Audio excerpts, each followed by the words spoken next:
waaw noo ngi leen di gërëm bu baax di leen nuyu waale ñëpp di leen jox seen wàccuwaay maa ngi tudd Tombo Gueye maire la ci Casamance ci dëkk bu ñuy wax la commune de Diembéring commune de Diembéring nag ñëpp xam nañ ni ci département d'Oussouye la nekk bokk donc moo ëmb lii di Cabrousse lii di Cap Skirring lii di Carabane donc commune la boo xamante ni bii macha allah ñëpp dañ koo xam ndax activité économique yi nga xamante ni moom moo fi nekk donc ci sama wàllu bopp maire laa waaye bokk naa itam ci kuréel ba ñuy wax association des maires du Sénégal man maay le représentant de la région de Ziguinchor ci wàllu AMS association des maires du Sénégal donc vice-président laa foofu donc ci wàllu on dira professionnel def nañu ay jàng ay études ci lépp loo xamante ne mooy géographie donc spécialisé wu ci lu ñu tuddee la géomorphologie littorale lépp loo xamante ne daal ci wàllu côte bi la loolu vraiment def nañ ci ay gëstu yu ndaw n'est-ce pas donc loolu mooy xëy na jaar-jaar bi nga xamante ni bi moom moo ma concerné personnellement donc au passage dam leen di waaw waay man ci mouvance présidentielle la bokk donc la grande majorité présidentielle mooy bi jàppale président de la république laata loolu PDS la mësoon xam ndax teel naa dugg ci politique depuis université Gaston Berger ndax foofu laa jàngee woon c'est vrai que waroon naa ko leeral léegi ni sax ci kii bi depuis université Gaston Berger bokkoon naa ci structure estudiantine bi nga xamante ni moom moo doon jàppale Ablaye Wade ci université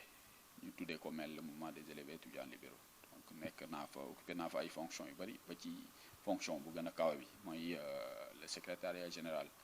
2006 2007 2008 c'est sur la base de loolu sax laa fi ñëwee parce que PDS moom a investir à l'époque parmi leurs jeunes ci liste élection législative bu 2007 en 2009 ñu investiraat ma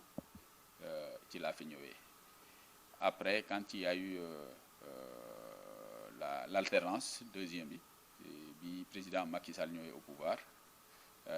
naturellement le parti avec les difficultés yi ci nekkoon bis bi ci nekkoon un peu nit ñi dañu doon xiiroo ak ngaayoo daal di ber sunu daara donc avec Ablaye Baldé dans son parti l'UCS on s'est pas entendu malheureusement aussi finalement on a créé notre mouvement politique sunu mouvement politique qui s'appelle Impact P-A-C-T-E le M signifie mouvement le P signifie patriotique le P signifie pour des actions en tout cas c'est mouvement patriotique pour des actions concertées autour des territoires pour leur émergence ça donne Impact. Il s'étend naturellement dans le département d'Oussouye. Il fait partie, sans être trop prétentieux, en tout cas des forces politiques les plus en vue. Donc, ci kaw loolu la ñu dem rejoindre la mouvance présidentielle et en même temps donc je suis conseiller spécial au EGG, le secrétariat général du gouvernement. Donc somme toute voilà yooyu yëpp la dajale et pour justement servir les intérêts du Sénégal.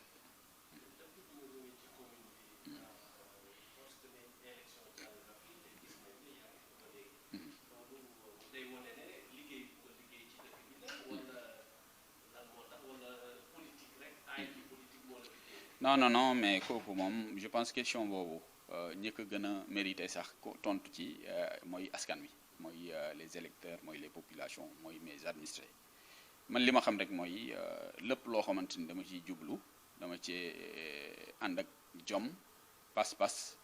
ak ngëm-ngëm mais aussi ak professionnalisme parce que du ma bàyyi sama carrière bopp au passage dama bëggoon xamal nit ñi ni commencé woon naa quand même benn carrière universitaire boo xamante ni bii vraiment dafa nekkoon très encourageante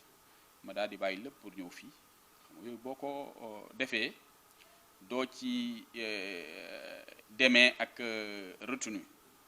doo ci xaar kenn maanaam da nga ciy dem avec le maximum de sérieux possible donc li ma xam daal mooy lépp loo xamante ni am naa ko moo xam ci sama bopp bi la ci wàllu xalaat moo xam ci sama dënn bi la ci wàllu engagement ak énergie lépp maa ngay génnee ci terrain bi de sorte que mu bañ a nekk caaxaan ci man parce que dama bàyyi lu fort dama bàyyi loo xamante ni xëy na personnellement dana ma doon amal njëriñ pour ñëw liggéeyal askan wi moo tax caaxaanewu ma ko bon maintenant population ñoom ñooy seet ba xam ndax liggéey bi baax na am déet li ma xam nag mooy Sénégal fi mu toll nii dafa entamé benn phase boo xamante ni bii dañ ko tuddee phase de maanaam citoyens yi ci seen bopp ñoom ñoo jël leur responsabilité ñoo jël seeni mesure bopp pour évaluer les actions des politiques. Le citoyen du Sénégal, il est devenu plus qu'averti. Il est devenu même plus exigeant ci wàllu attente vis-à-vis de ses mandants mooy les politiques qu'avant. Donc tey jii tey l'électeur dama jàpp ni sax les paradigmes ont changé su fekkente ne ca njëlbeen politiciens yi ñoo doon nax askan wi tey jii dafa renversé wu le peuple mën naa ànd ak yow ci kaw les petits micmacs yi ngay def ak tricheries yi ngay def waaye bi bés bi jotee parce que dafa am benn slogan bi booy yi sax di wax daas fanaana seen carte d'électeur dañ koy dajale denc ko xaar la ci bopp koñ ba élection bu jotee ñu dox sa ndigg bu baax nga daal di tàggoog ñoom donc tey ji électeur dafay loo xamante ni lii puissance la pouvoir la donc su fekkente ne mën naa def déduction wala bokk interprétation ci comportement bi nga xamante ni moom la suñu électeur am parce que 2009 ba tey ji 2007 la sax ba tey fii sama dëkk mosuma fee gagné perte élection su ma nekkee pouvoir moo xam ma nekk opposition yëpp fii ci suñu commune man maa koy gagné donc su fekkente ni am nañu interprétation bu ñu mën a def sur la base de comportement de l'électeur boobu ma fi expliqué woon tuuti damay jàpp ni l'électeur est devenu très rationnel xëy na sama liggéey bi moom moo tax ñu di ma renouveler seeni confiance loolu nag sas la parce que tout simplement le politique désormais noonu la war a fonctionner politique bàyyi faalu askanam la da ngay bàyyi sa lépp pour ñëw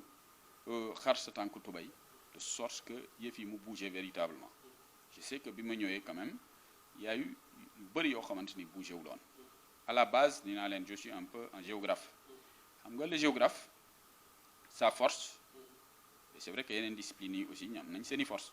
mais man samay force bopp laa xam maanaam à travers ma formation un géographe son fort dafay comprendre le territoire bi li fa nekk ci information yëpp da koy xam aussi bien les informations physiques que les informations pas physiques un phénomène par exemple pour un bon géographe doo ko gis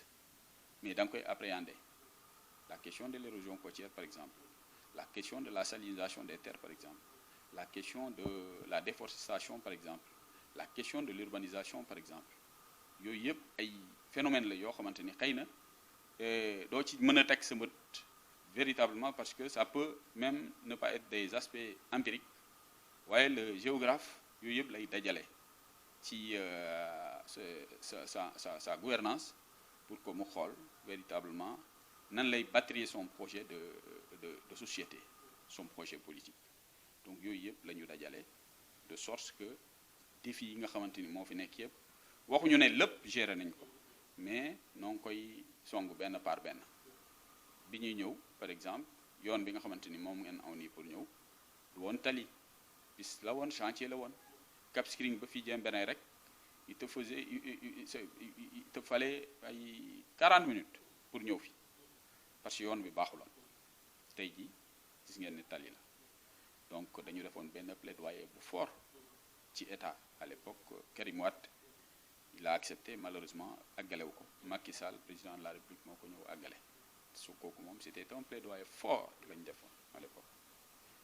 xoolal lii rek ndox bi nga xamante ni moom moo war a approvisionner toutes les îles de la Basse Casamance xam nga ni loolu mosu fee woon am parce que ouvrage la boo xamante ni bi xaalis rek lay laaj mais il faut nga comprendre ko île yéen ñëpp xam ngeen ne on peut pas avoir de l'eau dans les îles parce que tout simplement configuration géomorphologique moom moo ko joxe ci île mënoo fa am ndox bu baax ndoxu Somalie rek nga fa na am parce que tout simplement la nappe elle est suffisamment salée donc ci territoire yi nga xamante ñoom ñooy nekk sur la terre ferme nga mën a gas forage nga transporter ko dem ba foofu à côté ici dégg ngeen xëy na bruit vrombissement kii bi machine yi noo ngi kii benn château d'eau bi moom mooy alimenter les populations des îles kooku nit ñi ba tey ji les insulaires maanaam ñi nekk ci îles yi ba tey ji gëmewuñu ko parce que nee nañu ñoom fii la gisuñu goutte bi ba ñu tànk ci ndox mi naan ko duñ ko gëmee donc yooyu yëpp par exemple tu vois c'est ay action la yoo xamante ni xëy na tey ji tax na population yi ànd ak ñun parce que xam nga tey électeur comme ni ma la ko waxee rek électeur dafa exigeant donc kenn mënatul nax kenn donc je pense que véritablement loolu bokk na. yeneen waa Sénégal yi mun di découvrir lii est-ce que loolu tamit jotul ñu mën a def tuuti tourisme intérieur. waaw mais ñoo ngi ci bu baax a baax sax ñu ngi ci bu baax a baax yàlla xam na ko parce que lii di SAPCO ak ASPT l'agence de promotion touristique yooyu yëpp bokk na ci les actions d'ailleurs qu'on a faites bokk na ci actions yi ñu def en 2015 2016 dañu invité woon waa SAPCO ne leen mais Cap Skirring ak li fi nekk ci potentiel da ngeen fi war a ñëw parce que tout simplement tey jii dañ leen jox compétence nationale boobu ba tey la fi SAPCO nekk SAPCO mu ngi fii mu ngi ñuy jàppale bu baax a baax ci la requalification de la station balnéaire du Cap Skirring xam nga Cap Skirring amoon na ay défis yu bari il y avait un problème de salubrité il y avait des problèmes urbanistiques il y avait des problèmes d'assainissement yooyu yëpp avec la SAPCO aujourd'hui ñu ngi donc bouger l'eau les lignes un peu en tout cas il y a une amélioration comme ni ñu koy waxee ci tubaab des normes qualitatives en tout cas des offres touristiques yi nga xamante ne moom moo fi nekk ci donc commune bi boo jëlee ASPT par exemple tey jii au cœur de sa politique de promotion la destination Cap Skirring avec comme point central la station balnéaire du Cap Skirring dafa nekk vraiment au cœur du dispositif de marketing du Sénégal donc sénégalais yi ñoo ngi gën di xam la station balnéaire du Cap Skirring dama jàpp ni sax la Casamance se vend d'elle-même xam nga Casamance tudd ko rek dara la Casamance label la boo bëggee diwtiir bu baax da ngay naan diwtiir Casamance jën bu baax da ngay naan jënu Casamance yoxos Casamance maddu Casamance solomu Casamance donc la Casamance se labellise donc nit ñi xam nañ ni fii kat boo fi ñëwee normalement am na ay xeetu service yoo xamante ni mën na laa requinquer comme ni ñu koy waxee ci tubaab maanaam boo bëggee noppalu ko dëggantaan boo fi ñëwee di nga am xëy na nit ñi li leen doon jéem a dissuader moom mooy la crise casamançaise loolu rek moo doon tiital nit ñi mais en réalité ñun suñu commune comme ni ngeen ko gisee ni mu configuré woo c'est presque comme benn oasis de paix parce que fii à l'ouest nous avons à peu près 30 kilomètres de côte la mer boo demee au sud il y a le fleuve bi ñu séparé avec la Guinée-Bissau boo demee au nord il y a le fleuve Casamance boo demee vers de l'autre côté aussi il y a les méandres ak les affluents du fleuve Casamance de sorte que ñun tey île lañu on est comme une île carrément xam nga île nag ñëw ba foofu di fa def naka sul dul noonu ay activités yoo xamante ni c'est des activités qui ne sont pas suffisamment recommandées surtout ci wàllu sécurité il faut que mu leer la ne foog nga am jumtukaay bu wóor ay bateau la pour ñëw def fi benn ñaawteef mën a delluwaat sans pour autant que armée jàpp la wala fële donc de part et d'autre nature bi daf ñoo sécuriser rax ci dolli c'est quand même une station bi nga xamante ni état mu ngi koy gérer avec rigueur bi ci nekk parce que pour des raisons géopolitiques géostratégiques fii on a un aéroport international mu ngi fii donc il y a la police mu ngi fii en pagaille il y a un cantonnement militaire il y a une caserne de sapeurs-pompiers il y a même un sapeur-pompier qui est là tout de suite ak ñun il y a une caserne de brigade de gendarmerie donc yooyu yëpp dafay wane ni en tout cas les normes de sûreté de sécurité état daf ko mettre sur place parce que dafa xam ni njëriñu Sénégal moo ci nekk donc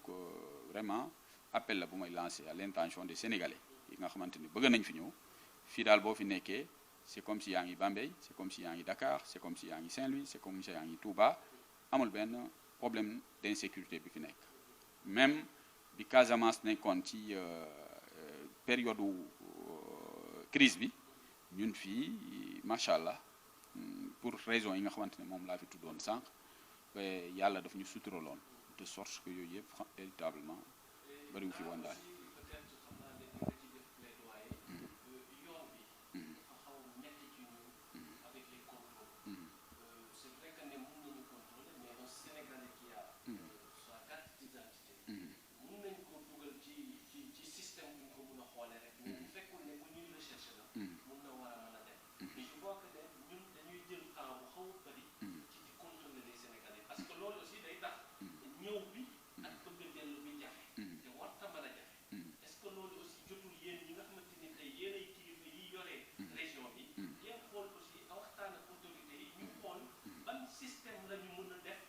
Sénégalais yi nga xamante ni tey bëgg nañu ñëw Casamance mais ñoo xam ne ñoom seen dëkk la ñu nekk donc contrôle bu mucc bi bañ leen di taxawal. loolu la bon ba tey xam nga dañ nekk ci état de droit état de droit nag boo ko déggee maanaam liberté yi war nañ ko exprimer n'est-ce pas waaye biir état de droit aussi dafa laaj état def son contrôle régalien parce que état moom mooy assurer donc sécurité des personnes et des biens n'est-ce pas loolu dafa am solo citoyens yi comme maag yow ñu xam loolu xam ne la gendarmerie xam ne la police xam ne douane ak yeneen corps militaire ak paramilitaire yëpp nekkewuñu fi lu dul rek sunu njëriñu bopp que ce soit sunu jëmmi bopp wala sax sunu alal n'est-ce pas donc dama bëggoon nit ñi xam ni ci kaw rigueur yooyu ñuy def yëpp ci kaw certainement contrôle peut-être même abusif yi nga xamante ni ñoo ngi koy def yëpp derrière dafa am une intention de sécuriser les gens loolu moom dama ko bëggoon a leeral dana tax nag xëy na ma ñëw ci deuxième pàcc bi pour xamal nit ñi nii un système comme ça dafa laaj ñu évaluer ko progressivement n'est-ce pas tey jii lu bari dafa changer il faudrait que ñu xool nan la ñuy réadapter par rapport au nouveau contexte bu bees bi moom mooy de plus en plus nit ñi dañuy ñëw Casamance de plus en plus nit ñi dañuy ñëw Ziguinchor de plus en plus nit ñi dañuy ñëw dans la commune de Diembéring dans la station balnéaire du Cap Skirring il faut que ñu xool à partir de quel dispositif la ñuy rendre en tout cas fluidité kii bi maanaam dañuy ñëw dem bi ak ñëw bi ak dëkk bi dafay gën a donc yombal nit ñi donc je pense que c'est quand même une invite parce que question de sécurité véritablement c'est loin d'être une compétence transférée mais en tant que citoyen comme ni nga ko junjee woon ci sa kàddu rek je pense que c'est tout à fait important aujourd'hui parce que on peut pas être à l'heure du fast track ba pare ngay perdre donc beaucoup de temps pour justement des questions même si de formalité sécuritaire donc ñu xool comment est-ce que on va essayer justement ñu gaawal nit ñi parce que tey jii vraiment time is money comme ni ko ñëpp di waxee boo fi ñëwee c'est ça donc yooyu yëpp je pense que c'est quand même un appel on dira légitime qu'il faudrait que les préposés à la sécurité et à la sûreté puissent prendre dans leurs directives, dans leur comportement au quotidien.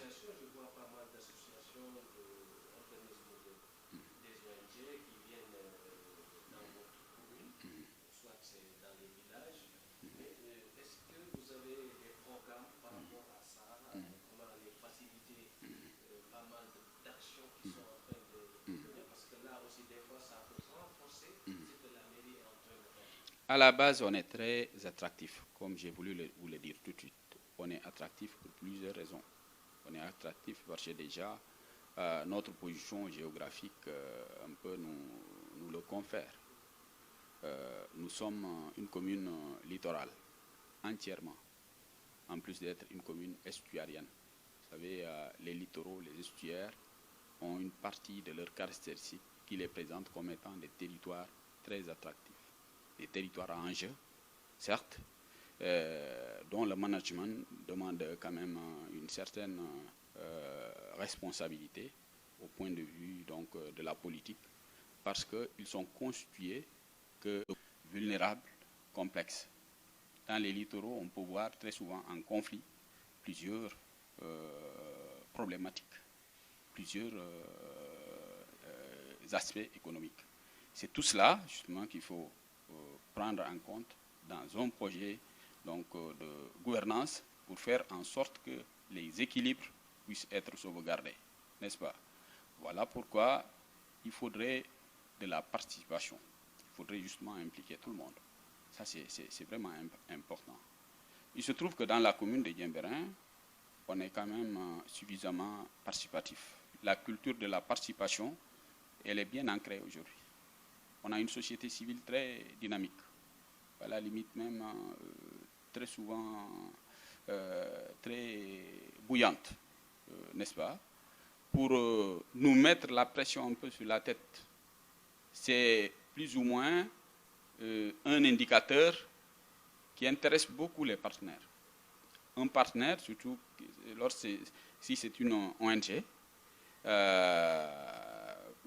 il est plus attiré par surtout des indicateurs liés un peu à la démocratie, liés à la bonne gouvernance. Ici, ces aspects-là sont quand même trop bien respectés. On est au cœur du participatif. C'est ce qui explique plus ou moins le dynamisme de la collectivité territoriale en termes de partenariat. Nous sommes cette année à plus de 3 conventions déjà que nous avons signées avec de petites associations qui s'intéressent un peu à une problématique bien donnée. Niofar, par exemple, on est lié par une convention. Il y a l'association médicale Kasumai, AMK. Nous sommes liés par une association et ils interviennent beaucoup dans la santé. Ils ont construit même une petite garderie d'enfants ici avec nous. En plus de prendre en charge des jeunes, en tout cas dans tout ce qui est frais scolaires. Il y a également Kazama Santé, une autre structure française qui fait un peu dans la santé scolaire, n'est-ce pas? La santé préventive, mais surtout dans les milieux scolaires. Il y a également, il y en a plein, bon, mais certainement je ne pourrais pas les citer ici toutes, mais il y a quand même un bouillonnement d'associations qui s'intéressent plus ou moins à la collectivité, parce que c'est une collectivité à enjeu aussi. De toute façon, nous, dans l'activité, ça a été un grand plaisir d'être là, pour couvrir tout ce qui s'est passé à Côte, surtout la lutte Traditionnel. Et j'aimerais aussi, avant de terminer, juste, je ne sais pas, essayer encore une fois, d'intégrer plus les associations et voir comment aussi faciliter encore plus leur intégration dans la société. Peut-être ensuite vous dire merci. Oui, oui, moi également, je voudrais vous remercier. Vous savez, le leader, surtout de notre génération, doit être quelqu'un de suffisamment open, doit être quelqu'un de suffisamment ouvert. Il ne doit pas fonctionner d'après, on dira, des complexités que son titre, et je le dis avec beaucoup de modestie, doit lui dicter. Un manager aujourd'hui, les politiques doivent l'être. Il doit être quelqu'un de suffisamment modeste, de très ouvert, d'entier, parce que très souvent, les choses qu'il semble négliger, parce que tout simplement ne sont pas planifiées dans son agenda, des choses qui peuvent être à l'origine de répercussions très productives n'est-ce pas? Je ne vous connais pas. Je vous ai connu, par exemple, hier, en marche donc, de la cérémonie que nous avons organisée à Bogota, séance tenante où vous m'avez abordé. Et il faut justement que je puisse vous accorder le maximum de temps pour qu'au moins je puisse certainement tirer un petit avantage qui pourrait certainement servir nos collectivités. Parce que, de prime abord, je ne peux pas savoir si c'est pour un projet viable ou pas. Voilà pourquoi il faut de la souplesse. Il faut être très attentif et surtout généreux en matière de relation avec les individus, en relation avec les citoyens. Et au passage, je voudrais vraiment vous remercier, mais surtout vous féliciter pour le travail que vous êtes en train de faire. Vous m'avez servi l'autre jour, certainement sans le vouloir. J'étais à Dakar parce que nous étions là-bas en réunion dans le cadre de la journée nationale de la décentralisation avec le président de la République. Il se trouve que la lutte traditionnelle, c'est quand même ma passion, comme tout jeune de la localité. Et ne pouvant pas être là, sur place, pour vivre ça directement, mais j'ai, par quel hasard, je ne sais pas encore, trouvé votre lien avec le direct que vous étiez en train de faire. Je me suis régalé. Je me suis régalé. Quelque part, l'interview que je suis en train de vous accorder est une part de reconnaissance personnelle que moi je vous dois pour ce service que vous m'avez rendu, certainement sans le vouloir, mais je pense que je vous l'ai même dit hier. Je l'ai suivi intégralement. C'est vrai qu'il y avait des amis dans Facebook qui voulaient justement le retransmettre en direct, mais entre votre logistique et peut-être le petit portable que mes amis avaient, et la différence est tout à fait grande. Il n'y a vraiment pas photo. Je vous remercie au passage et vous félicite également pour ce que vous êtes en train de faire pour vendre votre territoire. Donc Bambey, qui est quand même aujourd'hui une station bien stratégique dans la politique de l'université Hassan Diop. Et bien sûr, l'université Hassan Diop, comment Diop, Aline Diop de Bambey. J'ai plein d'amis là-bas, j'ai plein d'amis, même des professeurs, j'ai plein d'amis là-bas, des professeurs, des élèves, beaucoup d'amis qui sont là-bas. Donc au passage, je leur transmets un coucou bien du Cap Skirring, de la Casamance, en attendant que je puisse venir. Oui, maintenant, comme je vous l'ai dit, oui, on est déjà en partenariat avec Malicounda. Je ne sais pas si vous connaissez un peu. Malicounda aussi, c'est un peu les Sérères avec notre ami Maguetzen, le maire de Malicounda. Mais écoutez, il n'y aura jamais de jumelage de trop, pour dire vrai. Surtout lorsque c'est établi entre des frères et des cousins, des sœurs. Il se trouve que le Diola, c'est le cousin direct, d'après un peu l'histoire, du Sérér. Donc ce ne serait vraiment pas du tout de trop d'envisager des amitiés avec nos amis de Bambey. Au passage, je salue votre maire, M. Mbaye, que je connais, on dira de loin, certainement lui également, il me connaît un peu. Donc transmettez-lui mes humanités, mais en tout cas mon admiration. Merci, M. le maire. Merci. Allez, en avant. Merci.